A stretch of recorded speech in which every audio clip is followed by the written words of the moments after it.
Saya akan menjelaskan mengenai data harga saham periode bulanan dalam rupiah.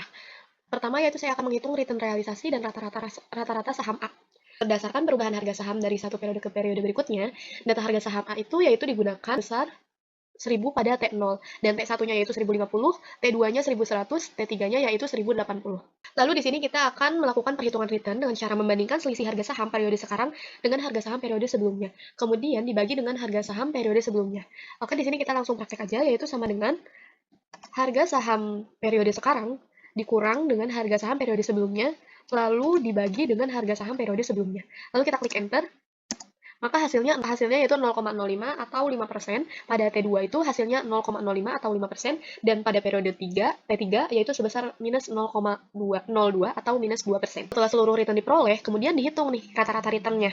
Hasil perhitungan menunjukkan bahwa rata-rata return aritmatika saham A sebesar 2,65%. Sedangkan rata-rata return geometrinya yaitu sebesar 2,60%. Nah, teman-teman, di sini saya akan memberikan contoh bagaimana cara menghitung rata-rata return itu. Yaitu kita pakai rumus sama dengan average, lalu kita blok semua return ini, lalu klik enter. Maka hasilnya 2,65. Nah, bagaimana sih cara mencari return geometrinya ini? Sehingga menghasilkan 2,60%. Lalu di sini kita jumlahkan dulu seluruh returnnya, yaitu dengan rumus sum. Lalu kita blok semua returnnya, lalu kita klik enter. Hasilnya 0,08. Lalu untuk mendapatkan 1,08 ini dari mana sih, teman-teman? Oke, baik, saya akan menjelaskan hasil dari 1,08 ini dari perkalian antara T1 dari return 1 plus R dikalikan dengan T2-nya dan dikalikan dengan T3-nya, sehingga dapat hasil sebesar 1,08. Lalu bisa mendapatkan probabilitasnya ini yaitu dengan cara sama dengan 1 dibagi, kita klik count, lalu setelah itu kita blok return ini, lalu kita klik enter. Hasilnya 0,3, berarti probabilitasnya ini sebesar 0,33. Nah, di sini yaitu cara mendapatkan 1,03 yaitu kita bisa pangkatkan 1,08 ini dengan si probabilitasnya ini, sehingga hasilnya 1,03. Oke, mari kita coba. Sama dengan yang ini 1,08 kita pangkatkan dengan probabilitasnya yaitu 0,33. Lalu klik enter, maka hasilnya 1,03. Dan ini adalah hasil dari return geometrinya yaitu sebesar 2,60%. Kita realisasi dan rata-rata saham B itu juga sama seperti cara tadi untuk menghitung return realisasi dan rata-rata pada saham A. Di sini sama T1-nya kita mendapatkan return 0,05 atau 5%, dan untuk T2-nya sebesar minus 0,02 atau bisa dipersenkan menjadi minus 2%, dan untuk T3-nya yaitu sebesar 0,07 atau 7%. Untuk itu, kita hitung rata-rata return saham B-nya, sehingga kita dapat hasil yaitu 3,31%. Sedangkan return geometrinya kita mendapatkan hasil sebesar 3,23%. Nah, jika dibandingkan dengan saham A, saham B memiliki tingkat return rata-rata yang lebih tinggi, sehingga memberikan potensi keuntungan yang lebih besar. Setelah mengetahui return masing-masing saham, langkah berikutnya yaitu menghitung return portofolio saham A dan B yang terdiri dari dua aset. Pada penelitian ini, bobot investasi untuk masing-masing saham yaitu 50%. Bobot saham A 50% dan bobot saham B juga 50%. Return portofolio dihitung dengan menjumlahkan hasil perkalian bobot masing-masing saham dengan return saham tersebut. Untuk menghitung return portofolio, kita menggunakan rumus sama dengan bobot saham A dikalikan dengan return saham A, lalu ditambah dengan bobot saham B dikalikan dengan return saham B-nya. Lalu setelah ini kita klik enter, maka hasilnya pada periode T1 yaitu 5%. Hasilnya yaitu 1,19% pada T2 dan T3-nya yaitu sebesar 2,75%. Untuk caranya sama seperti tadi yang ini ya, yang 5% ini ya. Ini sama aja, dikalikan bobot saham A dengan return saham A, lalu dijumlahkan dengan perkalian bobot saham B dengan return saham B. Setelah menghitung return, langkah berikutnya yaitu mengukur risiko saham A menggunakan standar deviasi. Perhitungan dilakukan dengan menentukan probabilitas masing-masing return sebesar 0,03, karena terdapat 3 periode pengamatan. Nah, selanjutnya dihitung nilai expected return atau return yang diharapkan, kemudian dicari selisih antara return aktual dengan expected return, lalu dikuadratkan dan dikalikan dengan probabilitas masing-masing. Menghitung ERI sama dengan RI dikali PRI. Nah, untuk ini gampang banget, teman-teman. Aku kasih contoh, yaitu kita klik sama dengan, lalu kita klik RI-nya, RI yaitu return, dan PRI-nya yaitu probabilitas. Jadi kita klik enter, maka hasilnya 0,02, begitupun seterusnya ke bawahnya, hasilnya yaitu 0,02, minus 0,02, dan probabilitasnya yaitu sebesar 0,03. Gimana kita bisa dapat probabilitas? Caranya kayak gini teman-teman. Kita klik sama dengan, lalu kita masukkan rumus sum, lalu kita blok yang hasil dari RI dikali PRI ini, lalu kita klik enter. Hasilnya 0,03. Dan jangan lupa juga teman-teman untuk probabilitasnya ini dijumlahkan juga. Sehingga hasilnya jadi 1,00 ini. Untuk menjumlahkannya sama seperti tadi, memakai rumus sum, sama dengan sum, kita blok probabilitasnya ini, lalu kita klik enter, maka hasilnya 1,00. Untuk mendapatkan hasil dari RI dikurang dengan ERI, yaitu RI-nya kita masukkan returnnya, dikurangi dengan ERI-nya tadi, ini probabilitasnya. Yaitu kita klik enter, maka hasilnya 0,02. Begitupun seterusnya. Setelah itu, kita menghitung RI dikurang ERI pangkat 2. Ini tinggal dipangkatkan aja teman-teman. Ini tuh pangkat dari RI ERI ini, yang ini. Kita pangkatkan sama dengan klik ininya, hasil dari RI ERI, lalu kita pangkatkan 2. Klik enter. Hasilnya kayak gini teman-teman.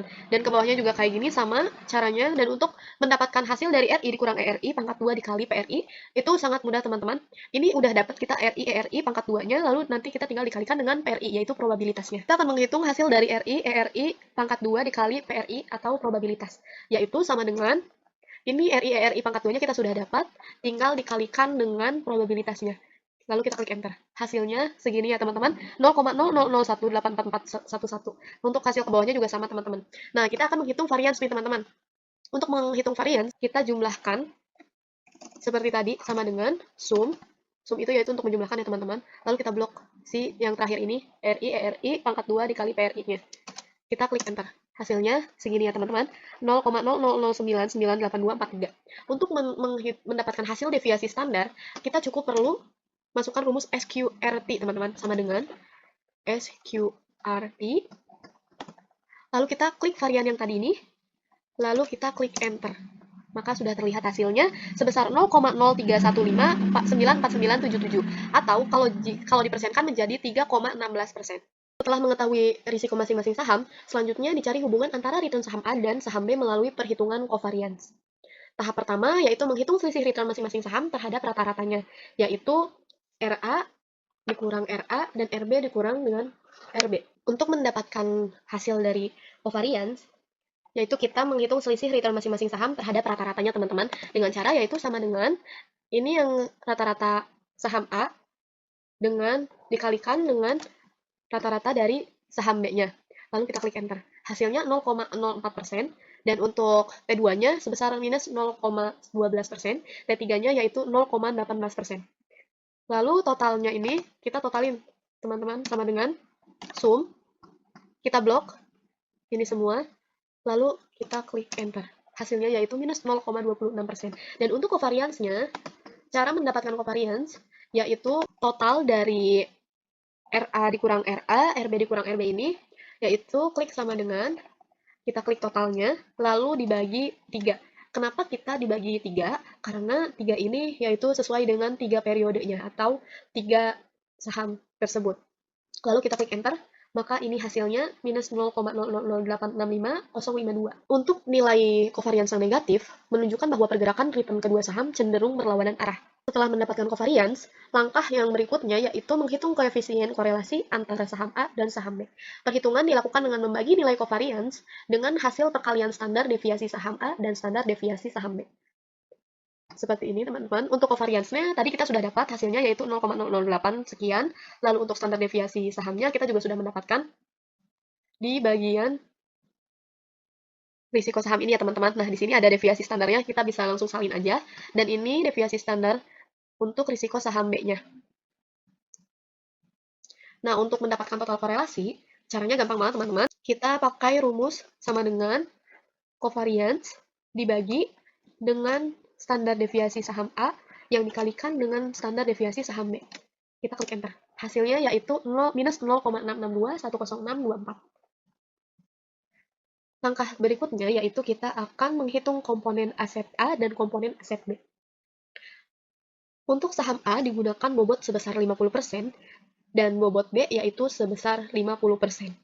Untuk standar deviasi saham A dan B itu yaitu untuk standar deviasi saham A tadi sudah ada ya teman-teman, kita tinggal salin, dan untuk standar deviasi saham B-nya juga sudah ada. Hasil komponen saham A yaitu kita klik sama dengan, lalu klik bobot aset saham A-nya yang dipangkatkan dengan 2, lalu kita kalikan dengan standar deviasi saham A yang sama juga dipangkatkan 2. Hasilnya kita tinggal klik enter, yaitu 0,00249561. Nah, untuk hasil komponen saham B juga sama teman-teman. Kita sama dengan, lalu kita klik bobot saham B-nya yang dipangkatkan dengan 2, lalu kita kalikan dengan standar deviasi saham B yang juga dipangkatkan 2. Lalu kita klik enter ya teman-teman. Hasilnya jadi 0,00427497. Selain komponen risiko masing-masing saham, perlu dihitung juga komponen covariance yang menunjukkan pengaruh hubungan kedua saham terhadap risiko portofolio. Dengan menggunakan bobot masing-masing saham yaitu 50%, standar deviasi sahamnya yaitu yang untuk standar deviasi saham A tadi kita sudah dapat ya teman-teman, hasilnya yaitu 0,031594,977, lalu standar deviasi saham B-nya 0,04135201. Untuk korelasinya juga tadi kita sudah dapat, yaitu sebesar 0,00432526. Ini ya teman-teman total korelasinya.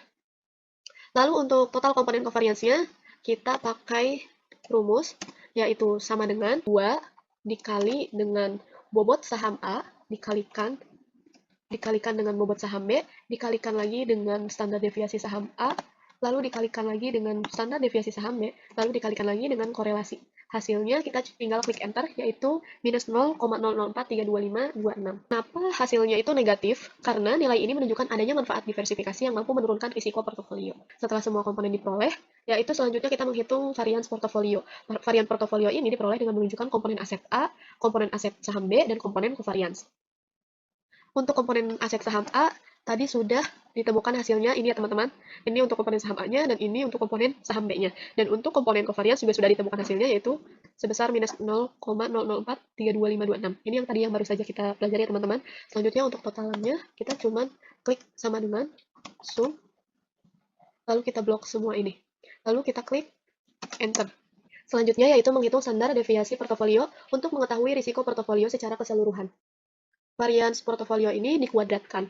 Dari hasil perhitungan diperoleh standar deviasi portofolionya yaitu sebesar 0,00244532. Selanjutnya yaitu kita akan menghitung standar deviasi portofolio dengan caranya yaitu kita varians portofolionya sudah dapat ya tadi teman-teman.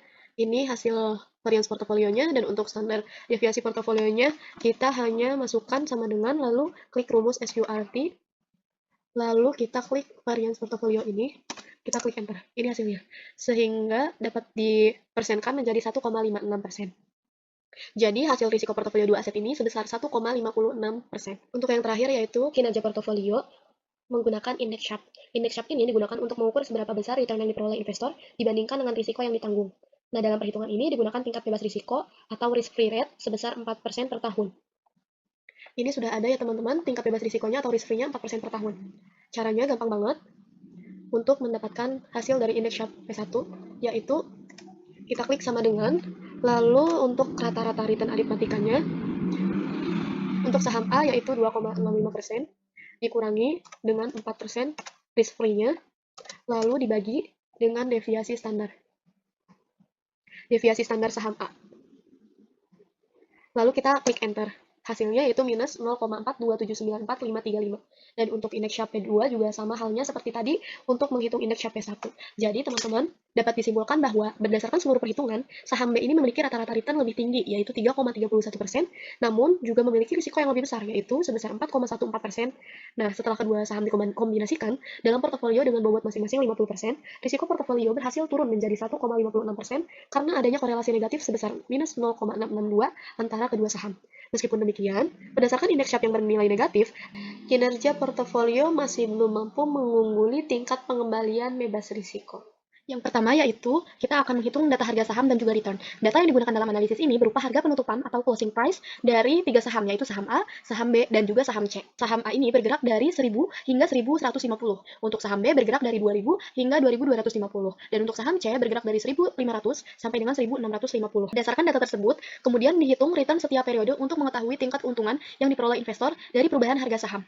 Nah, untuk rumus mencari return yaitu saham saat ini dikurangi saham sebelumnya, lalu dibagi lagi dengan harga saham sebelumnya. Di sini akan saya kasih contoh, yaitu sama dengan Harga saham saat ini dikurang dengan harga saham sebelumnya, lalu dibagi dengan harga saham sebelumnya. Lalu klik enter, maka hasil untuk return saham A yaitu untuk P1-nya 0,05 atau 5%, dan untuk P2-nya yaitu sebesar 4,76% atau 0,47, dan untuk P3-nya yaitu sebesar minus 1,82% atau minus 0,018, dan untuk P4-nya yaitu sebesar 6,48% atau 0,68. Dan untuk return saham B yaitu di sini P1-nya menghasilkan 0,05, P2-nya minus 0,023, P3-nya 0,73, P4-nya 0,022. Dan untuk saham C mendapatkan return untuk P1-nya yaitu 0,033, untuk T2-nya yaitu 0,32, dan untuk T3-nya yaitu minus 0,01, dan untuk T4-nya yaitu 0,044.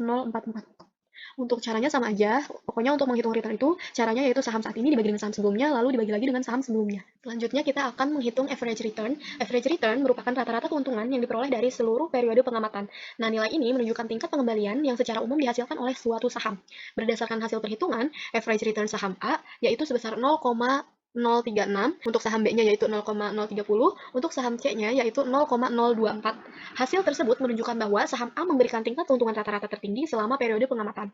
Mencari average return, kita masukkan rumus sama dengan, lalu kita ketik average, lalu kita blok seluruh return yang A, lalu kita klik enter. Selanjutnya yaitu ada annual return. Annual return ini merupakan estimasi tingkat pengembalian dalam satu tahun yang diperoleh berdasarkan return rata-rata selama periode pengamatan.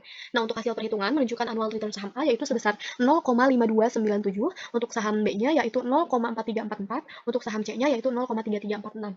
Untuk nilai tersebut menunjukkan bahwa jika tren return yang terjadi selama periode penelitian berlanjut dalam satu tahun, maka saham A ini berpotensi memberikan tingkat pengembalian paling tinggi dibandingkan saham B dan juga saham C.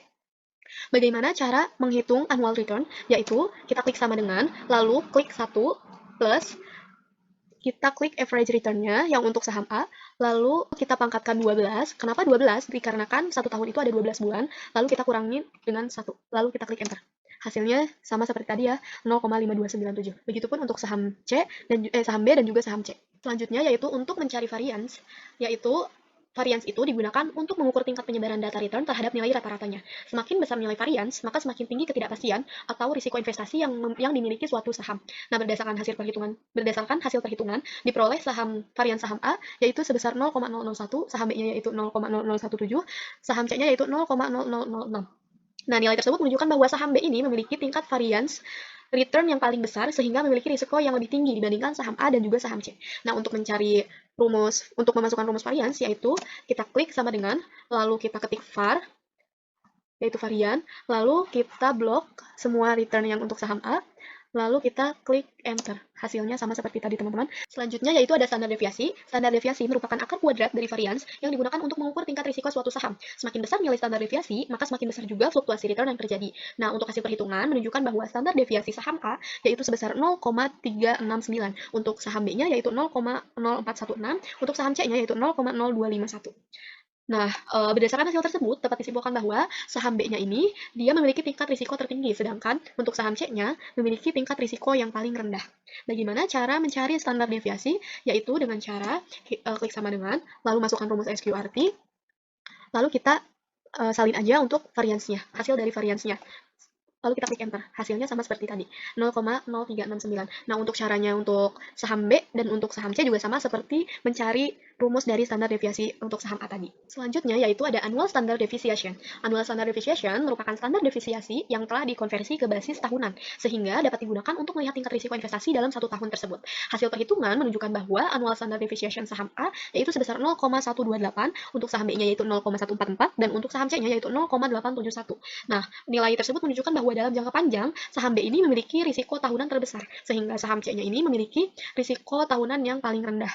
Nah, untuk memasukkan rumus annual standard deviation, caranya gampang banget, yaitu kita klik sama dengan, lalu blok standar deviasi ini, lalu setelah itu kita kalikan dengan 12, lalu kita akar pangkatkan dengan 0,5. Lalu kita enter. Hasilnya sama seperti tadi. Untuk saham A-nya 0,128.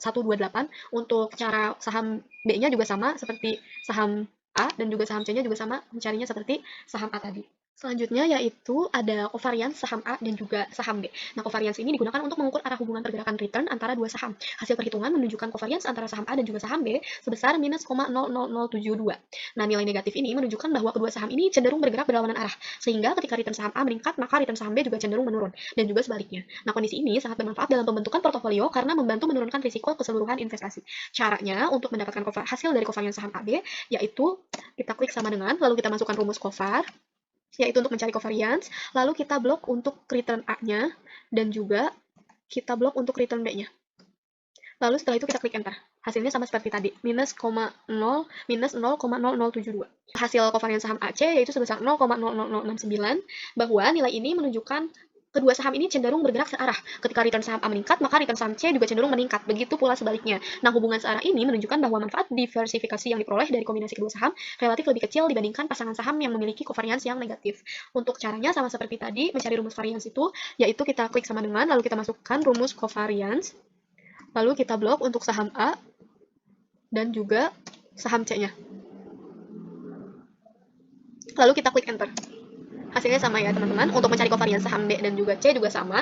Di sini untuk covariance saham B dan juga saham C yaitu hasilnya sebesar minus 0,0049, di mana nilai negatif ini menunjukkan adanya hubungan yang berlawanan arah antara kedua saham tersebut. Nah, ketika return saham B mengalami kenaikan, return saham C ini cenderung mengalami penurunan. Hubungan negatif ini dapat dimanfaatkan untuk mengurangi risiko portofolio melalui strategi diversifikasi investasi. Selanjutnya yaitu mencari nilai dari korelasi saham A dan juga saham B. Nah, di sini untuk covariance A dan AB-nya kita sudah ada di hasil tadi, covariance saham AB yaitu minus 0,0007.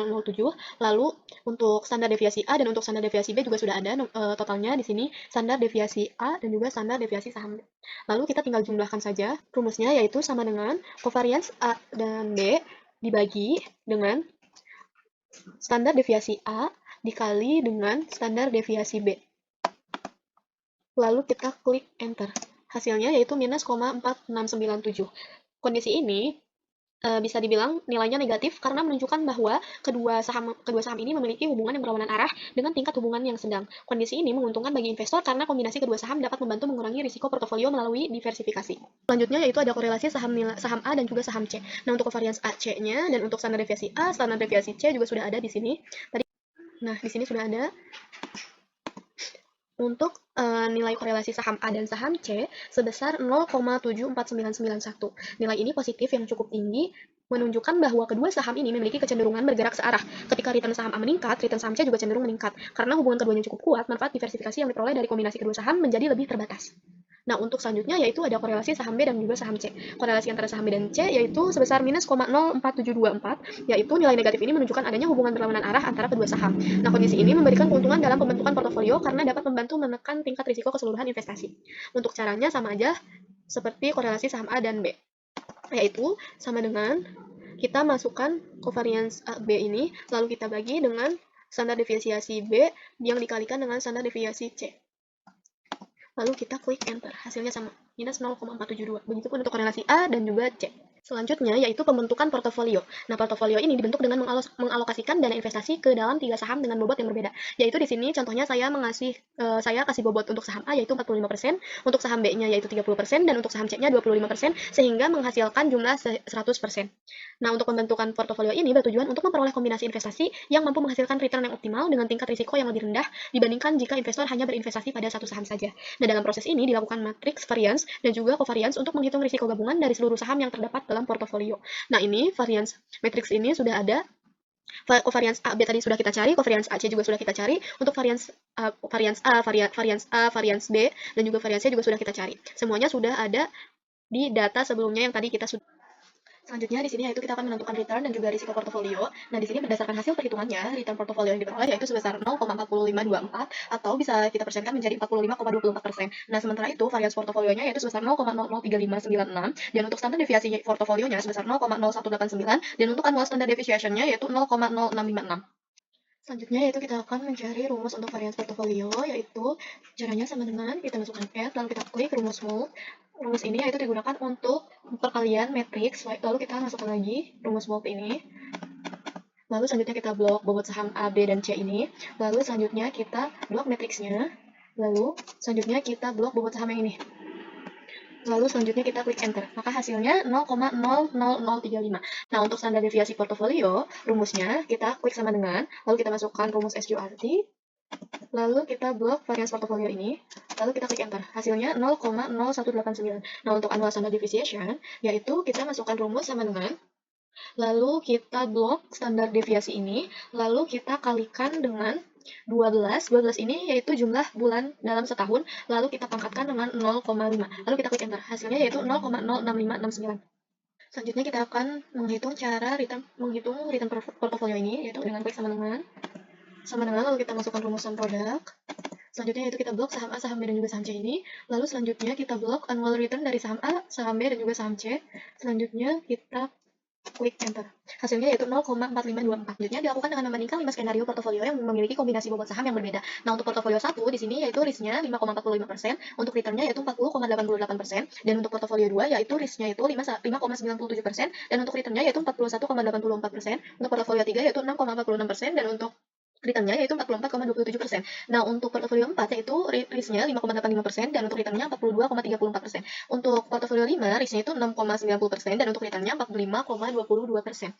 Nah, untuk mencari risk ini, kita ngambil dari annual standard deviation ini, dan untuk returnnya kita ngambil dari return portfolio ini. Nah, jika bobot saham yang di sini itu kita ubah, maka hasil untuk annual standard deviation dan untuk return portfolionya itu otomatis berubah. Di sini misal untuk portofolio satunya itu dengan saham A-nya bobotnya 15%, untuk bobot saham B-nya yaitu 45%, dan untuk bobot saham C-nya yaitu 40%. Maka di sini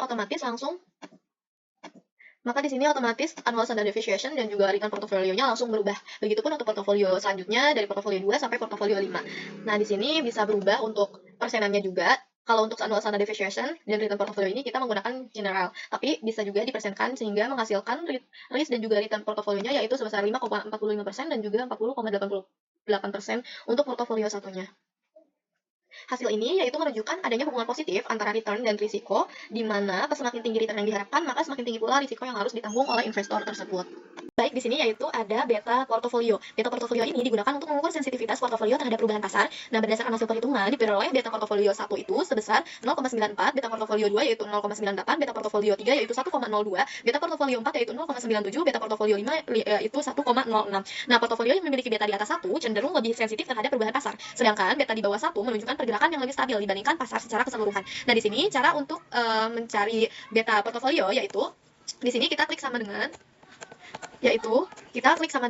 lalu kita kalikan bobot saham A dengan beta saham A, yaitu kita klik enter, hasilnya yaitu 0,18 untuk portofolio 1, dan untuk portofolio 2 nya kita kalikan bobot saham B dengan beta saham B, lalu kita kalikan bobot saham B dengan beta saham B, lalu kita klik enter, hasilnya yaitu 0,36, dan untuk saham portofolio 1 untuk saham C yaitu kita klik sama dengan, lalu kita kalikan bobot saham C dengan beta saham C, lalu kita klik enter, hasilnya 0,4. Dan untuk beta portofolio, kita tinggal masukkan rumus sama dengan, lalu kita masukkan rumus sum, lalu kita blok untuk beta portofolio 1 ini, untuk saham A, saham B, dan juga saham C, lalu kita klik enter. Hasilnya yaitu 0,94. Begitupun untuk portofolio 2 sampai dengan portofolio 5, caranya sama saja. Selanjutnya yaitu ada evaluasi kinerja portofolio dengan indeks Sharpe. Nah, indeks Sharpe ini digunakan untuk mengukur besarnya exchange return yang diperoleh investor untuk setiap 1 unit risiko total yang ditanggung. Hasil perhitungan menunjukkan nilai Sharpe portofolio 1 yaitu sebesar 0,76955, indeks Sharpe P2-nya yaitu 6,3337, indeks Sharpe P3-nya yaitu 6,2376, indeks Sharpe 4-nya yaitu 6,557, indeks Sharpe 5-nya yaitu 5,969. Nah, berdasarkan hasil tersebut, portofolio 1 ini memiliki nilai Sharpe tertinggi sehingga dapat dikatakan sebagai portofolio yang paling efisien dalam menghasilkan return terhadap risiko total yang dimiliki. Nah, cara untuk menghitung kinerja portofolio yaitu kita klik sama dengan, lalu kita masukkan return ini yang dikurang dengan risk free ini, lalu kita bagi dengan risk yang ini, lalu kita klik enter. Hasilnya yaitu untuk hasilnya yaitu jika digeneralkan yaitu 6,769. Begitupun untuk portofolio 2, portofolio 3, portofolio 4, dan juga portofolio 5.